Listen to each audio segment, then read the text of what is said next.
The challenges look daunting, but we can take steps in 2024 to make sure that we are resilient and ready for whatever comes our way.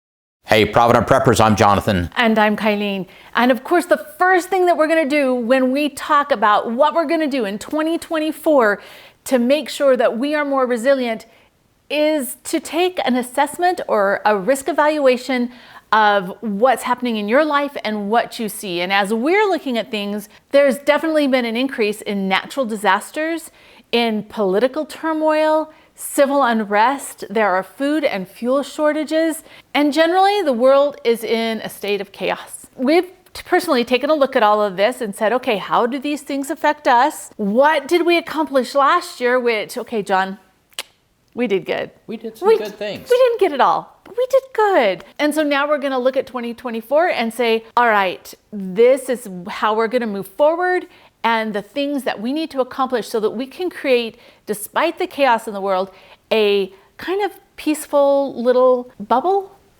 What would you call it? Just a state of mind that's not anxious or depressed or angry or mad.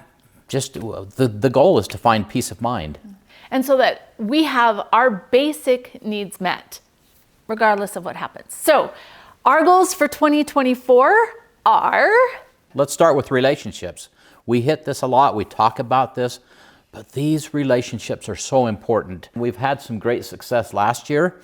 We've loved meeting new people, we've loved building relationships, and that's going to continue. So we did this thing where we took Friday nights. Now we can't do it every Friday night, but as often as we're available, and we've gotten together with some friends, some that are from the prepping world and some that are from other areas in our life that we wanted to build relationships, and we have learned so much, kind of networking in a way. We've been so blessed by these relationships, and hopefully in turn we've blessed others, but we've done good and we want to do even better this year. And the second is to organize and declutter. And we've made some great progress on that. We had Brandon, who is a friend of ours from Junk Hunks, come and build a couple of sheds in our backyard. So I'm able to take things like our camping supplies and my canning supplies, anything that doesn't have to be temperature controlled, and move it out into that shed so that I have more room, so that it's not cluttered, and so that I can store the food and the things that are really important to store where it's cool, dry, and dark. Sound familiar? The next step that we're going to continue on, and we've made some progress, is in the area of legal and those kinds of things. We've organized documents. It's time for us to revise our trust because our situation has changed. We're getting a little older and the kids are leaving, and we don't need a guardian for any of the children. And so it's just time to start over fresh and get that trust in place. Yeah. The next one is health and fitness. Now we've made actually some really good progress over this last year. We have been doing almost daily walks for 30 minutes or so. And we work out with weights, just little sissy weights. Those are my sissy weights right there. But I think that it makes a difference. We've been working on nutrition, but this year we need to do even better. So we've got another plan so that we can get stronger, because our physical health and ability to work hard could make a huge difference in the days to come. Well, always it's going to make a difference, right? Your quality of life is better if you are physically healthy and strong. And so that's something we're just continually working on, and it's at the top of our list. And another one that's important to us is our family preparedness plan.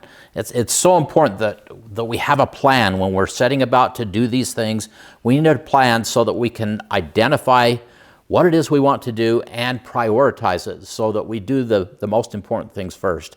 And so that's kind of an ongoing thing. At least annually, I like to go through and just look at things, and then we sit down and work together to identify our highest priorities, all with a mind of resilience and self-reliance. So, and if you are new to prepping, on one of our playlists, it's called Newbie Prepper. And it goes through everything from evaluating your risks to developing your family plan, how to store water, how to store food. Everything that you need to know for basic beginners is in that Newbie playlist. And it's absolutely free. Don't have to buy anything. It's just there to help you. So if you're just beginning, that's a really good place to start. And those were our joint goals. But true to our nature, John and I are very different. And we are united in some things, but we're very different in others. So we're going to tell you what our personal goals are for this coming year. One of my things that I've realized over probably a long period of time is that sometimes it's really easy to get caught up in all the garbage going on in the world, and it distracts us from our goal. It takes emotional energy when we get so focused and upset about things happening, whether it's in politics or whatever it may be. It distracts us from what we should be doing. That doesn't mean we shouldn't be aware of what's going on out there, but we can be aware and take positive steps, whether that's writing our congressmen or our senators or whatever we can do to help make the world better. Getting caught up in all the nonsense is just a waste of our time and our energy.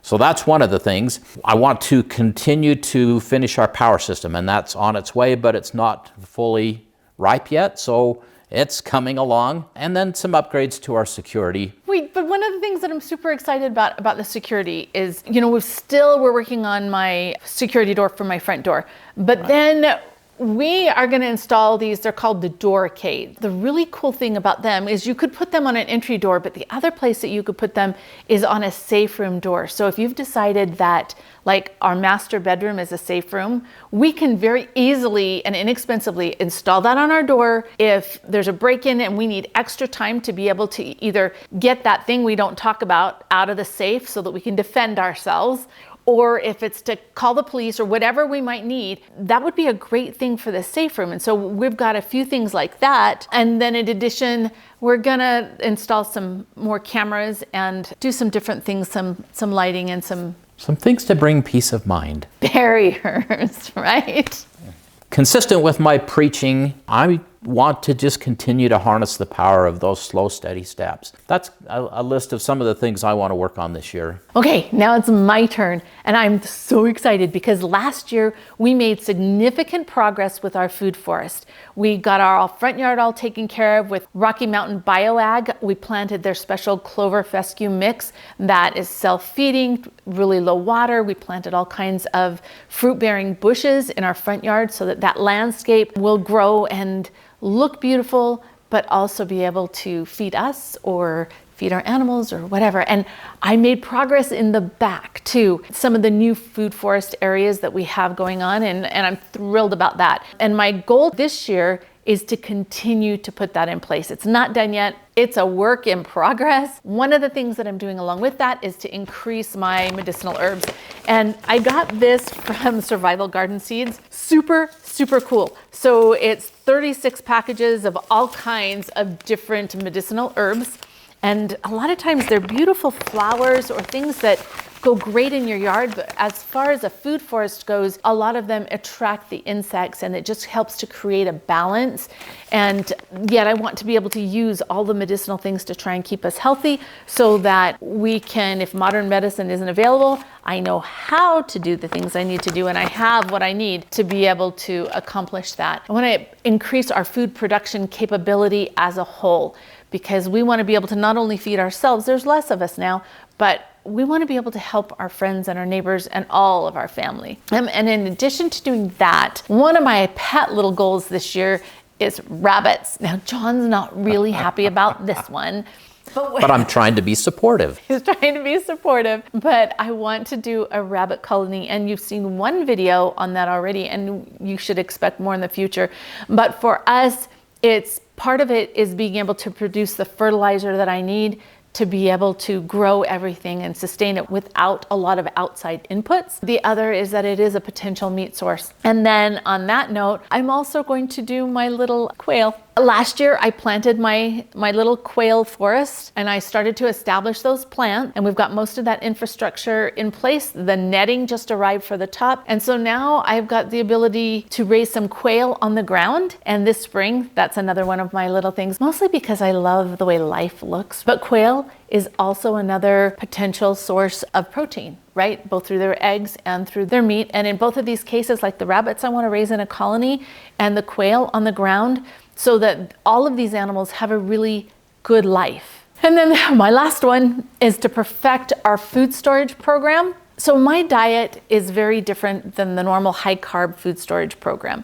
And so we're going through and looking at what we used to store when we had all of the kids and rotating through that, giving it away or whatever we need to do. And then the new things that we're putting in, I'm doing a lot of freeze drying with meats and cheese and yogurt, and I'm always busy taking advantage of the sale, right? We had a sale up for 40-pound things of chicken for $1.49 a pound for boneless, skinless chicken breast. And so I took advantage of that and cooked it all up and freeze dried it. And now it's in little bottles like this, which means that I'm not waiting for 25 years from now. I use it on a regular basis so that we can keep it fresh. Makes life more convenient and happy. And one thing that I make sure I want to mention is that another one of my big goals this year is to make sure that I continue to improve my relationship with God, because I think a lot of preparedness is being able to listen to the Spirit and to know what God wants you to do and to be able to bless other people. And you have to be in tune and to be able to listen, because that's like one of our most powerful prepping tools. So that's another one of my huge goals. So there you have it. There's a few of our goals, the things that we're going to work on this year. Now, I'm gonna say right up front here, or well, right at the back, I guess. I have not been a fan of resolutions, because I've seen too many times when not only others but myself use a resolution as a way to just put off making progress. We say, okay, I'll set a New Year's resolution, and I think the average is like 14 or 17 days or something that people actually, I mean, it just kind of becomes ridiculous. But I do believe it is good, and the first of the year is as good as any, to take a look at where we've been, and let's celebrate the successes. Let's look at what we have accomplished and make sure that we reward ourselves emotionally and maybe even with something fun. I think that is important. And it is important for us to set goals and move ahead. We are going to fail at some things, but we're going to succeed at a lot of things. So we encourage you to take some time, think about where you are and where you want to be, and don't forget to reward yourselves for the great places you've come from and where you are now. And make sure that you are a blessing to others. True preparedness and true self-reliance and resilience is not about me. It's about us. It's about our community. It's about those that are around us and those that we love. So if you want to truly be resilient, make sure that you're looking outward and not focusing all inward. And on that note, for the question of the day, what are you and your family going to do so that you can become more self-reliant and ready for the challenges that are in our future in 2024? Comment below. And thanks for being part of the solution.